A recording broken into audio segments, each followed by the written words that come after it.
Hermanos, Filipenses capítulo 1, vamos a enfocarnos en la segunda sección que hemos venido estudiando, la cual titulamos Compromiso cristiano que las circunstancias no controlan. Eso está en los versos 12 al 26. Leámoslo. Quiero que sepáis, hermanos, que las cosas que me han sucedido han redundado más bien para el progreso del Evangelio, de tal manera que mis prisiones se han hecho patentes en Cristo, en todo el pretorio y a todos los demás. Y la mayoría de los hermanos, cobrando ánimo en el Señor con mis prisiones, se atreven mucho más a hablar la palabra sin temor. Algunos, a la verdad, predican a Cristo por envidia y contienda, pero otros de buena voluntad. Los unos anuncian a Cristo por contención, no sinceramente, pensando añadir aflicción a mis prisiones, pero los otros por amor, sabiendo que estoy puesto para la defensa del Evangelio, que no obstante de todas maneras, o por pretexto por verdad, Cristo es anunciado, y en esto me gozo y me gozaré aún.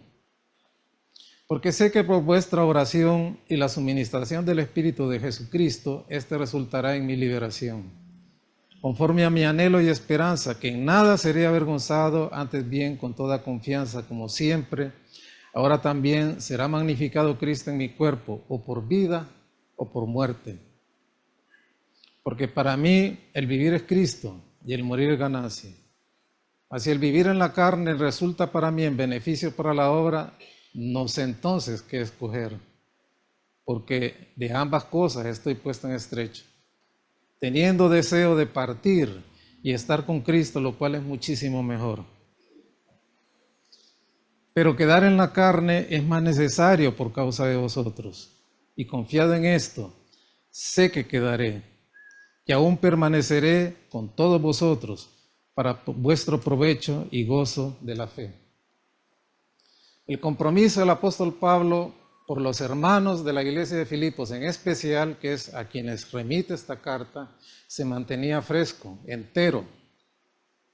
No había sido degradado, se mantenía en la misma dimensión, a pesar de no verlo desde hacía 10 años casi desde que fundó la iglesia. Y sin embargo, su compromiso se mantenía entero. Y es importante entenderlo, hermanos, por el lugar desde donde está escribiendo y las circunstancias que él estaba viviendo. Él estaba en la cárcel, en Roma. 2 años en casa rentada estuvo preso ahí el apóstol Pablo. Y sin embargo, su confinamiento, su inmovilización física en una cárcel, porque estaba atado con una cadena corta a un guardia pretoriano 24/7, eso no le impedía, hermanos, estar pendiente de la iglesia de Filipos. Viendo que estuvieran bien, que estuvieran velando por la fe, y tampoco le impedía predicar a Cristo desde ese lugar. Hacer un compromiso que las circunstancias adversas que él estaba pasando no estaban controlando. Recuerde que el apóstol Pablo estuvo preso en 2 ocasiones. La primera prisión del apóstol Pablo fue ahí en Roma, casa alquilada, 2 años estuvo preso ahí. Luego fue soltado por un poco de tiempo y volvió a caer en prisión, nada más que su segunda prisión ya no fue en casa por cárcel, fue en la prisión Mamertina, ahí en Roma. Era una especie de cárcel cisterna, ¿verdad? Ahí, muy húmeda, muy fría. Y desde ahí el apóstol Pablo en ese segundo confinamiento escribe la segunda carta a Timoteo. Esa fue la última carta que escribió el apóstol Pablo, y me gustaría, antes de seguir, que busque 2 Timoteo 4, del 6 al 13, para que usted mire que las condiciones ya habían cambiado, ¿verdad? Ya en su segundo confinamiento, que duró 1 año aproximadamente, ya el apóstol Pablo hoy sí estaba esperando sentencia, y él sabía que ya era inapelable la sentencia de Nerón. No hacía mucho había ocurrido el incendio en Roma y la persecución había arreciado contra los creyentes, ¿verdad? Y entonces él sabía pues que eran ya sus últimos momentos. Miren lo que nos dice 2 Timoteo 4, del 6 al 13. Trate de internalizar esto, porque es muy diferente a lo que el apóstol Pablo escribe a los filipenses. Aquí está escribiéndole a Timoteo ya en la fase final de su vida. 2 Timoteo 4, del 6 al 13. Porque yo ya estoy para ser sacrificado, y el tiempo de mi partida está cercano. Él ya sabía que iba a perecer físicamente. He peleado la buena batalla, he acabado la carrera, he guardado la fe, por lo demás me está guardada la corona de justicia, la cual me dará el Señor, juez justo, en aquel día, y no solo a mí, sino a todos los que aman su venida. Y le dice a Timoteo, su hijo amado, querido, procura venir pronto a verme, hermanos. No era una casa por cárcel ya, estaba en prisión, en esa prisión ahí. Procura venir pronto a verme, porque Demas me ha desamparado. Demas fue un colaborador del apóstol Pablo. Y esa palabra ahí, desamparado, literalmente significa me ha dejado en precario. Cuando más el apóstol Pablo lo necesitaba, se le fue. Para que entendamos, hermanos, que no hay discípulos del todo fieles, también hay infieles, y que abandonan el barco cuando ven el peligro. Y el apóstol Pablo no resiente eso, sino simple y sencillamente lo traslapa con su deseo de que Timoteo vaya a suplir ese lugar que Demas ha dejado. Demas me ha desamparado. Qué tremendo eso, hermanos, que cuando más necesitamos a alguien se va. Es duro, duro, duro. Miren, hermanos, la soledad es dura, es dura. Demas me ha desamparado amando más este mundo y se ha ido a Tesalónica. Pero mire la diferencia en los otros, que él remite. Crescente se fue a Galacia, o sea, este era un discípulo fiel y él lo manda a hacer la obra de Galacia. Tito a Dalmacia. Y solo Lucas está conmigo. Lucas era su médico de cabecera. Lo había acompañado en toda su travesía, desde que fue embarcado allá en Cesarea, en la costa del Mediterráneo de Palestina, hasta su lugar de confinamiento, en su primer encarcelamiento, 2 años por cárcel, casa por cárcel. Lucas estuvo con él hasta el final. Aristarco no. Aristarco sí lo acompañó en toda la travesía por barco hasta Roma, pero solo lo dejó en la casa por cárcel y se regresó. Lucas se quedó hasta su muerte. Qué fidelidad, qué lealtad, ¿verdad? Solo Lucas está conmigo. Toma Marcos. Marcos había abandonado el barco de una manera vergonzosa, ¿verdad? Marcos era sobrino de Bernabé y cuando vio la cosa difícil en el primer viaje misionero dio la vuelta y se fue. Entonces eso sembró el desacuerdo entre Lucas y Bernabé de manera tal que fueron 2 viajes misioneros paralelos, cada quien por su lado. Pero ahora Marcos ya cambió, ya maduró y le dice que lo envíe. A Tíquico lo envía a Éfeso. Trae conmigo cuando vengas el capote que dejé en Troas, en casa de Carpo, y los libros, mayormente los pergaminos. Es increíble el apóstol Pablo, sinceramente. Glorioso apóstol del Señor Jesucristo y siervo del Señor Jesucristo. Cuando él escribe esta carta, estaba llegando ya el invierno a Roma. Ya descendía la temperatura fuertemente, ya había bastante nieve. Él estaba en una cárcel húmeda, casi en el subsuelo, y venía el invierno y él necesitaba algo para abrigarse. Y así le dice a Timoteo: cuando vengas, tráeme el capote, tráeme el abrigo que dejé en Troas, en casa de Carpo. Pero no te olvides también traerme los libros. Los libros no eran como estos, hermano, eran pergaminos, rollos. Ayúdeme aquí, hermano Juan Ramón. Porque él quería seguir estudiando, quería seguir leyendo, quería seguirse nutriendo. Cuenta la tradición, no lo dice la palabra de Dios, que la última acción del apóstol Pablo cuando lo sacan de la cárcel mamertina para su lugar de decapitación, registran los historiadores que hubo un evento hermoso ahí. A los carceleros él les venía predicando el evangelio y pidió que en esa cárcel cisterna, ahí en el lugar donde había una cisterna muy grande, le permitieran bautizar a los carceleros. Y dicen que así fue. Lo dice la tradición, no lo dice la palabra de Dios, ¿verdad? Hermano, el creyente puede estar fregado hasta el fin de sus días y nunca ver la luz a razón de las prosperidades que este mundo dimensiona y ofrece. Pero eso no le impide hacer la obra de Dios donde esté, ¿verdad? puede partir gozoso, solo con el pantaloncito y la camisita que Dios le permitió tener, o el vestidito que le permitió tener sus últimos días, y partir con gozo a la presencia del Señor. Y así pasó con el apóstol Pablo. Bueno, regresemos, Filipenses 1:12. El apóstol Pablo le dice a los hermanos aquí, y comienza de esa manera un poco abrupta, que él quiere que sepan las cosas que le están pidiendo, porque los hermanos de Filipo estaban preocupados, sabían que estaba en la cárcel, pero no tenían detalles. Y él sale al paso de esta manera, manifestando el deseo de que ellos estén informados en cuanto a los resultados de ese encarcelamiento, porque ya circulaban libelos e informaciones falsas en cuanto a lo que estaba pasando con el apóstol Pablo, y él quiere informarles de primera mano las cosas que están sucediendo ahí. Y él les dice, las cosas que me han sucedido, en cuanto a mí, en lo que a mí respecta, yo quiero decirles que esto no me ha degradado, no me tiene en depresión, no me tiene triste, no me tiene inactivo. Ha servido para que, dice al final del verso 12, para el progreso del Evangelio. O sea, ustedes no tienen ni la más mínima idea de las puertas que se están abriendo para que el Evangelio sea predicado.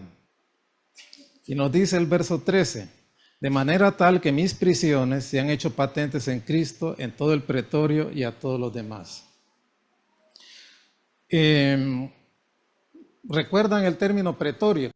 Praetorium. Era la guardia especial, entrenada al servicio del emperador.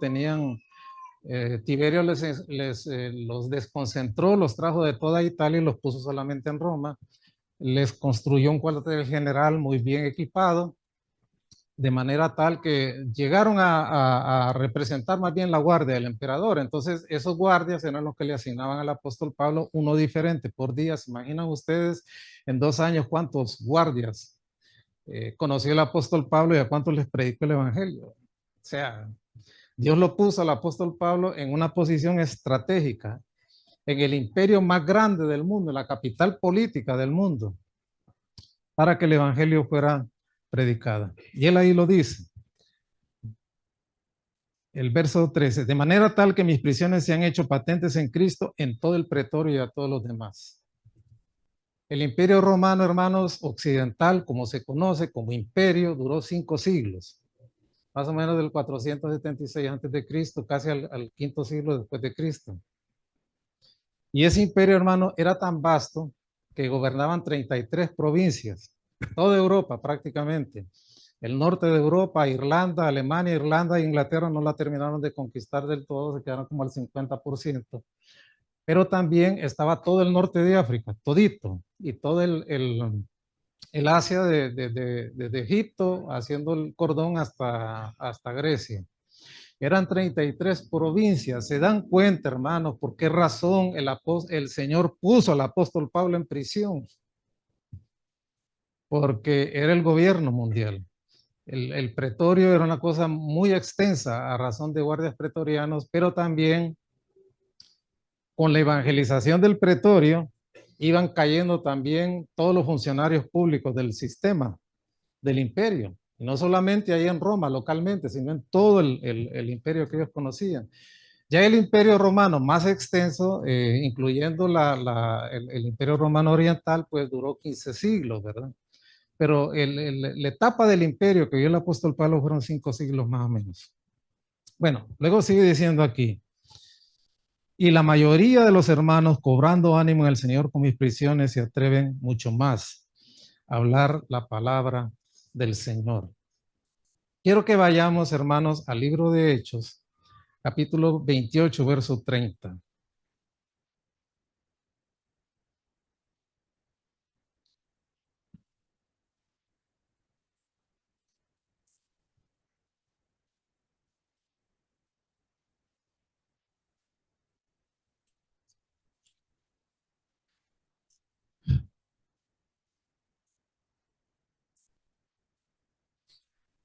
Y Pablo permaneció 2 años enteros en una casa alquilada y recibía a todos los que a él venían. Cada día, un nuevo guardia pretoriano era encadenado a la muñeca del apóstol Pablo. Y no vayan a creer que solo lo acompañaba en la sala, hermano. o en el comedor de la casa. Iba con él al sanitario también. Dormía con él. Era bien incómoda la situación, pero así era. Y esos guardias pretorianos se informaban de la situación del apóstol Pablo de pe a pa. 2 años completos custodiado de esa manera. Ellos escuchaban las conversaciones de las visitas que llegaban a visitar al apóstol Pablo y a quienes él les enseñaba la palabra de Dios también. Ellos incluso, muchos de ellos escucharon las cartas que el apóstol Pablo dictaba desde ahí y también la correspondencia que le llegaba. Y cuando ellos escuchaban que el apóstol Pablo estaba preso por la causa de Cristo, preguntaban, ¿y quién es Cristo? Ahí estaba el anzuelo, ¿verdad? Y el apóstol Pablo les terminaba predicando el evangelio. Mire lo que nos dice Hechos 28:30. Y Pablo permaneció 2 años enteros en una casa alquilada y recibía a todos los que él venía. Él tenía libertad para recibir sus familiares y amigos que pudieran estar ahí. Otro que estaba 24/7 con el apóstol Pablo era Lucas, ¿verdad? Así como los guardias pretorianos, porque era su médico de cabecera y su amigo, y ahí estuvo con él hasta que murió. Bueno, algunos se preguntan por qué el libro de Hechos termina así, y no dice qué pasó con el apóstol Pablo después de que salió de prisión. Yo creo que la respuesta es obvia, porque Lucas termina de escribir este libro de Hechos antes de que termine el primer encarcelamiento del apóstol Pablo, ¿verdad? Esa es la razón por la cual termina así. Y leyendo este texto y todo el libro de Hechos, Pablo es Pablo hasta el final. Nunca se diluyó, se mantuvo entero en su esencia, con su olor y su sabor, ¿verdad? Y algunos piensan que la Reina Valera aquí cuando dice que el apóstol Pablo estuvo 2 años en una casa alquilada se queda un poquito corta, la del 60, porque algunos también admiten, y pudiera ser, aunque no está así datado, que el apóstol Pablo también desde ese lugar trabajaba con sus propias manos, usemos un término moderno, con un emprendimiento para poder generar los fondos de su sustento, porque él estaba pagando la casa, ¿verdad? Él pagaba la renta de esa casa, pero también hay que entender que le llevaban ofrendas, especialmente de los hermanos de Filipos. Esa gente se portó con él desde que lo conoció, prácticamente soportaron mucho del ministerio del apóstol Pablo. El apóstol Pablo en realidad, en cierto sentido, hermanos, nunca estuvo ocioso, nunca. Desde ahí escribió las cartas, como lo mencioné en algún momento, la carta a los filipenses, la carta a los efesios, la carta a los colosenses y también la carta a Filemón. Esas cartas se conocen como las cartas escritas desde la cárcel, ¿verdad? Y nunca estuvo completamente solo. Por ejemplo, Lucas estuvo con él de principio a fin, ¿verdad? Eso también es una realidad. Mire lo que nos dice 2 Timoteo 4:11, que lo leímos, ¿verdad? Solo Lucas está conmigo. Toma Marcos y tráele contigo porque me es útil para el ministerio. Ahí menciona a Lucas que estuvo con él todo su periodo de confinamiento, no solamente esos 2 años en casa por cárcel, sino también en su segundo confinamiento. Timoteo estuvo con él frecuentemente, ¿verdad? Eso lo podemos ver también. Vamos a leer Filipenses 1:1, ahí mismo él da, lo voy leyendo en la pantalla mejor para avanzar, ¿verdad? ¿Qué dice ahí? Filipenses 1:1.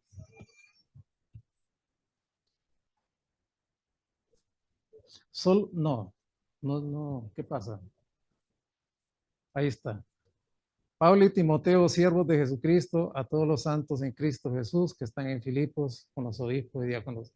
Cuando el apóstol Pablo escribe la carta a los filipenses, ahí estaba Timoteo. No es que Timoteo fue coautor de la carta, sino que estaba acompañando y asintiendo todo lo que el apóstol Pablo decía.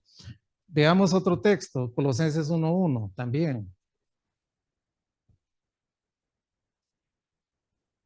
Pablo, apóstol de Jesucristo, por la voluntad de Dios, y el hermano Timoteo. Cuando escribe Colosenses desde la cárcel, ahí estaba también Timoteo. Veamos Filemón 1.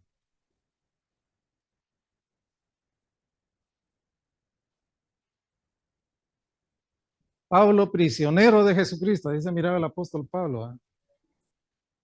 Y cuando a nosotros nos pasa algo que no nos gusta, ¿qué decimos? Por culpa de aquel, por culpa de aquella.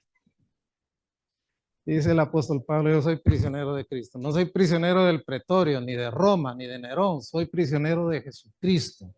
Yo estoy aquí con una misión. Pablo, prisionero de Jesucristo. ¿Y quién? El hermano Timoteo, al amado Filemón, colaborador nuestro. También Tíquico estuvo con él en más de una ocasión. Veamos qué nos dice Efesios 6:21. Para que también vosotros sepáis mis asuntos y lo que hago, todos lograrán saber quién. Tíquico, hermano amado y fiel ministro en el Señor. También lo acompañó en algunas ocasiones. Veamos también qué nos dice Filipenses 2:25. Y vamos a ver ahí a Epafrodito también. Mas tuve por necesario enviaros a Epafrodito, mi hermano y colaborador y compañero de milicia, vuestro mensajero y ministrador de mis necesidades. Ese hombre era el que estaba pastoreando la iglesia de Filipos, ¿verdad? Entonces, cuando los hermanos de Filipos supieron que el apóstol Pablo estaba en la cárcel, recogieron una ofrenda generosa y se la enviaron a través de Epafrodito. La idea era que Epafrodito se quedara un buen tiempo con el apóstol Pablo, con él, alentándolo, animándolo, de repente ayudándole con la alimentación y todo eso. Pero resulta que vino de una de aquellas pestes que azotaban Roma del lado de cabo a rabo, eran unas fiebres terribles, ¿verdad? ¿Cómo le podríamos llamar a la enfermedad aquí, güey? ¿Un dengue o qué? No sé. El asunto es que el hombre cayó enfermo y casi se muere. Y entonces el apóstol Pablo dice, si ustedes leen todo el pasaje conexo ahí, se van a dar cuenta que él estuvo grave, casi de morirse. Dice el apóstol Pablo, Dios tuvo misericordia de mí, le conservó la vida a Epafrodito y a mí me guardó de sufrir el dolor de una pérdida aquí. Entonces, para que los hermanos de Filipo no vieran que aquel se regresaba rápido porque venía como desertado, no había aguantado de estar con Pedro, con el apóstol Pablo, entonces lo manda con una nota de remisión muy bonita, era mi siervo, colaborador de mis prisiones y todo lo demás. Eso lo pueden ver ustedes ahí si leen el texto completo de Filipenses capítulo 2. También el 4:18 de Filipenses.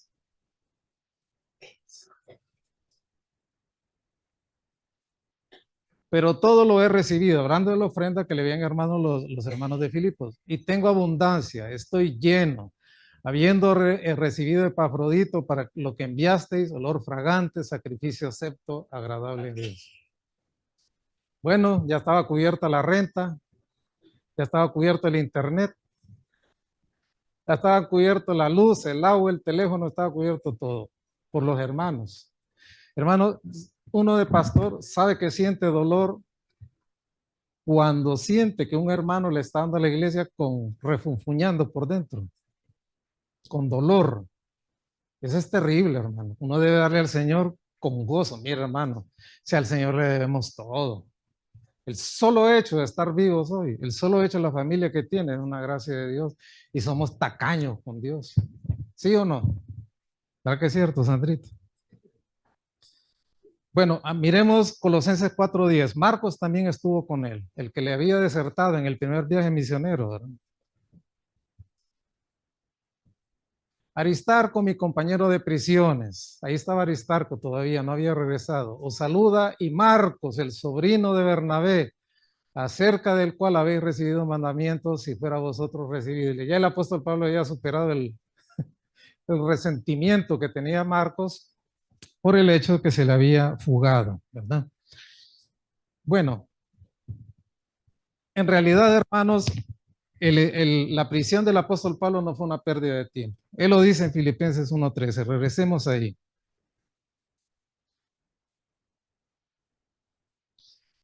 No fue una pérdida de tiempo.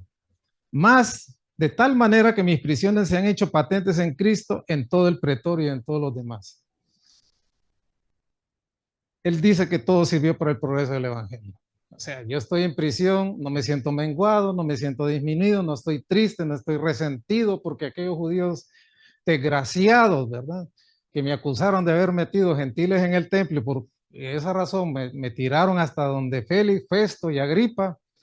No, Ha servido para el progreso del Evangelio, que había un propósito de Dios, ¿verdad? Ahora, ¿por qué razón? Bueno, ahí mismo lo dice, de tal manera que mis prisiones se han hecho patentes en Cristo y en todo el pretorio. Esa es la razón. El apóstol Pablo, hermanos, era la estrella entre todos los prisioneros del pretorio en Roma. Era el prisionero más famoso en Roma.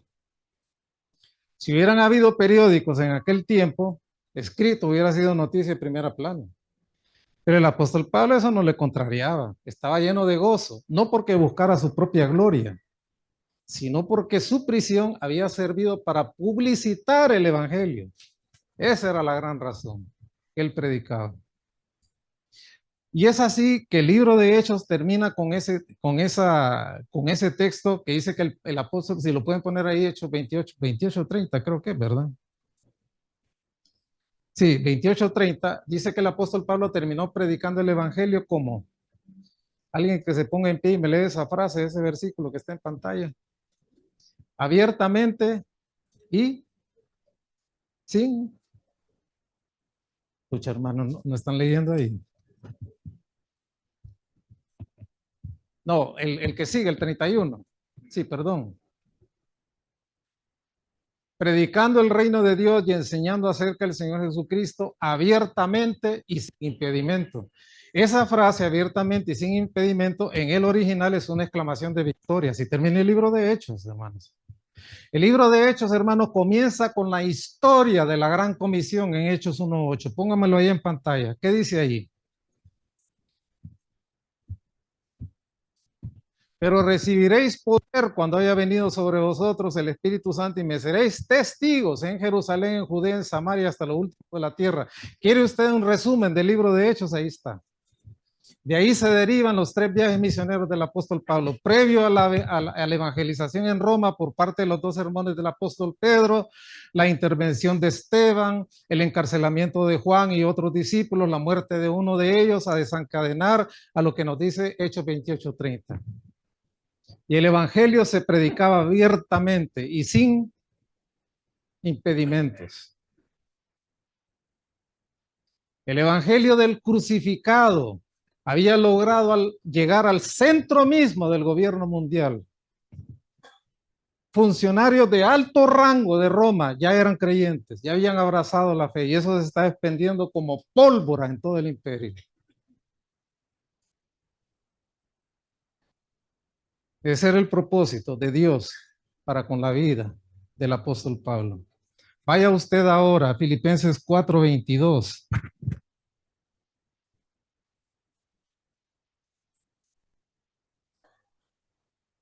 Si lográramos sacarle ventaja a todas las dificultades que tenemos en la vida, aún las enfermedades, por muy terminales y difíciles que sean, Dios sería glorificado en todo. Y no andar con los mismos miedos que anda la gente del mundo. A veces, hermano, es bien difícil encontrar una diferencia entre un creyente y un mundano. Tenemos los mismos miedos, los mismos pánicos, actuamos de la misma manera. No puede ser. Amén. Somos gente con destino, somos gente con propósito en esta tierra. Estamos para glorificar a Dios. El plano superior en la vida del apóstol Pablo era darle gloria a Dios y obedecer al Señor. Eso fue el gran gobierno de la vida del apóstol Pablo de principio a fin. Filipenses 4:22. Todos los santos os saludan. Esa es una salutación enviada por el apóstol Pablo a los hermanos de Filipo al final de la carta. Todos los santos os saludan, especialmente quienes, los de la casa de César. Aquí, hermanos, nos está hablando de un número grande de personas que iba más allá del círculo familiar y de allegados del emperador, más allá de los hijos, los primos, los sobrinos, bueno, todo lo que usted se puede imaginar en un círculo familiar. ¿Qué incluía? Miren, asistentes personales, príncipes, jueces, cocineros, los que probaban los alimentos, porque antes de tragarse un bocado el emperador tenía que pasar por un probador a ver si no le estaban envenenando. Incluía también los músicos, incluía también los custodios, incluía también los albañiles, incluía también a los que cuidaban los establos, porque eran grandes ganaderías, incluía también, hermanos, a los contadores. Y de entre ese gran número de personas, el apóstol Pablo tiene en mente aquellos que habían escuchado el evangelio por boca de los hermanos de la iglesia en Roma antes de que él llegara a Roma. El hermano Nan nos ha hablado mucho de esto los jueves. Ya habían iglesias establecidas, no lugares con templos, pero sí muchas iglesias en casas. Y esos hermanos de la iglesia en Roma, que probablemente habían sido evangelizados el día de Pentecostés como resultado de Hechos 1:8, habían llevado el evangelio a Roma y estaba bien extendido el evangelio. A eso se estaba teniendo en mente el apóstol Pablo al nombrar ese gran número de personas. Pero también él añade a esa lista aquellos que él personalmente había llevado a los pies de Cristo cuando llega a Roma, incluyendo a los soldados que le custodiaban 24/7, día y noche. Ese gran número de creyentes le está enviando un saludo muy cálido a los hermanos de la iglesia en Filipos. Y el apóstol Pablo se los está trasladando. Todos los santos os saludan, especialmente los de la casa de César.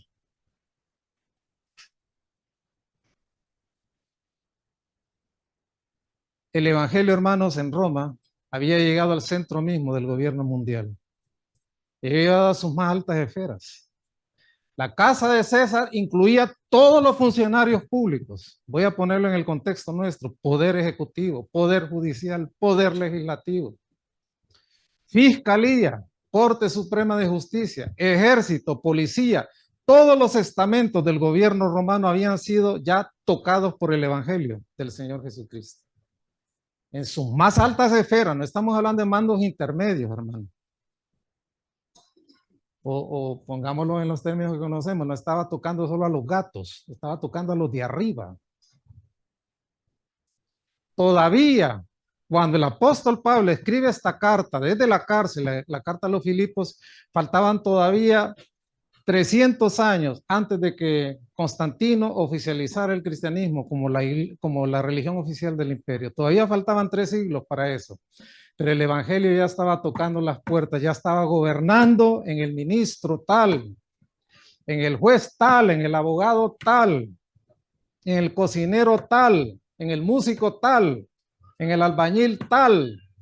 Era una revolución el impacto que el evangelio estaba trayendo. No fueron los hombres los que pusieron al apóstol Pablo en la cárcel, fue Dios quien lo metió en la cárcel como una misión estratégica para predicar el evangelio, y el apóstol Pablo siempre lo entendió así. ¿En cuántas prisiones estamos nosotros? Quejándonos, y queja, y queja, y que Dios no me oye, y que Dios no me da, que el hermano no me quiere, que el hermano no me señala, que en esa iglesia, que en esa iglesia, que en esa iglesia, chum, rebota, plaza, ya va a caer a otra. Y que ahí no me quieren, y no me quieren, que aquí no hacen las cosas así, plum, se sale de ahí, plaza, va a caer a otra. La insatisfacción con la vida, hermanos, nos hace ver siempre que las demás personas llevan una vida mejor que nosotros. Y en el fondo es pura envidia, pura insatisfacción. No hay contentamiento, no hay satisfacción en Dios. Contentos con lo que tenéis ahora. El hecho que tengamos techo y abrigo debe ser suficiente para glorificar a Dios. Amén. Aunque comamos frijoles, tortilla y queso los 3 tiempos, bendito sea el nombre del Señor. Bendito sea el nombre del Señor. ¿Verdad? Si su vecino se viste de oro y cambia de carro todos los días, bendito sea el nombre del Señor. ¿Verdad? Y si el Señor le da posibilidades de vivir mejor, pues bendito sea el nombre del Señor también. Amén. Porque el Señor da y el Señor quita. Y su nombre siempre debe ser glorificado en todo. Esa debe ser nuestra oración. Hermanos, se fue la hora. ¿Van a venir el otro domingo? ¿O no?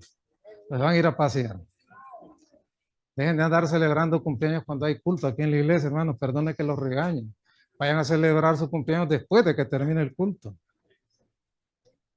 Una vez teníamos una persona que estaba a cargo de la alabanza aquí y no apareció.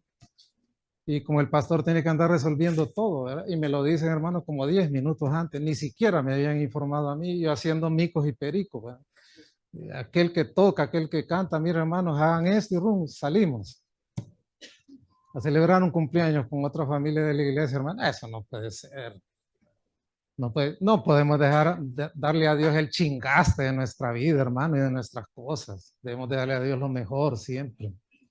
Da lo mejor al maestro, decía el viejo himno. Yo creo que la hermana Xiomara se acuerda allá en el evangélico de Minas de Oro. No, da lo mejor al maestro, tu juventud, tu vigor. ¿Verdad? Así debe de ser. Cristo debe ser lo primero en todo. Hermano, ¿por qué no vino a leer? Es que amanecí cansado, hermano, pero al trabajo no va cansado. Y le toca hacer colas de 2, 3, 4 horas y ahí está en el trabajo porque sabe que está trabajando por un salario. Pero si usted solo trabaja por un salario, no tiene una motivación superior. Es un mercenario. Perdone que se lo diga así. ¿Ya? Uno debe tener un motivo siempre en la vida y sea trabajo, lo que sea, todo debe ser para la gloria de Dios. Cuando yo trabajé con el FIS, tenía a cargo la zona sur del departamento de Santa Bárbara. Y yo tenía todos los viernes una reunión con hermanos con los cuales servíamos en el magisterio de la palabra de Dios a las 4 de la tarde. Yo salía a la mediodía de Santa Bárbara. Yo procuraba, hermano, no venía corriendo, salía con tiempo, manejar cuidado con cuidado y muchas veces ni siquiera la casa fue ahí. Ahí está mi esposa que lo diga. Me iba directo para la iglesia a cumplir con mi responsabilidad. Porque yo sabía que estaba sirviendo a mi Señor y lo quería hacer de la mejor manera. La vida, el servicio en Cristo requiere sacrificio, hermano. No crean que esto es chiche. ¿Verdad? Aquí el diablo le tira a uno a matar, ¿verdad? Y por donde lo agarre. A veces lo agarra a uno como pelota jugada por profesionales chinos en una mesa de ping-pong, hermano. Y que el Señor sea glorificado en todo. ¿Verdad? El Señor sea glorificado en todo. Y eso no solamente para el pastor, es para el creyente de a pie también, no sea loco. ¿Verdad? A Cristo hay que darle lo mejor siempre. Es que a mí no me gusta cómo predica aquel, cuando predique el otro voy a llegar y es que pide gusto, hermano, es a la carta. Váyase a volar. Reciba la palabra de Dios con humildad, que cualquiera que se pare aquí, que el Señor lo haya puesto, siempre tiene algo que decir. Sea humilde, sea sencillo, reciba de corazón. ¿Verdad? A mí me ha tocado estar aquí delante del doctor Carballos y me ha tocado también estar oyendo a mis hermanos que predican aquí conmigo y de todos recibo. Siempre hay algo que recibir, siempre hay algo que tocar. Ahora, si usted pone su frente de hierro y su cerviz como vara de bronce, no va a recibir nada, seguir blasfemando de aquí, va a salir más duro que como entró. A Cristo sea la gloria, amén. Puestos en pie, vamos a orar. Señor, te damos gracias por tus misericordias infinitas. Señor, el solo hecho que hoy nos hayas prolongado la vida, de haber amanecido respirando, Padre, y poder ver de nuevo los que amamos, nuestros seres queridos, y poder estar en esta iglesia de ganancia. Igual, Señor, si nos hubieras suprimido la vida en el sueño, bendito sea tu nombre. Ayúdanos a ser agradecidos, a vivir con humildad, a encontrar siempre propósito en lo que nos pasa. Líbranos de esas tristezas profundas, Padre, de esos estados depresivos que más daño nos hacen que beneficio. Y aprender a llevar todo a Dios en oración, como dice el himno. Dulce oración, dulce oración. A llevar todo a ti, Padre. Toda congoja, toda presión que estemos soportando en la vida, todo miedo, toda disminución, Padre, toda amenaza, llevarla a Dios en oración. Gracias, Padre, por tus misericordias que hoy se han ampliado una vez más. Estamos agradecidos de habernos permitido estar aquí. Bendice cada uno de mis hermanos, sus familias y a quienes representan. En el bendito nombre de Jesús.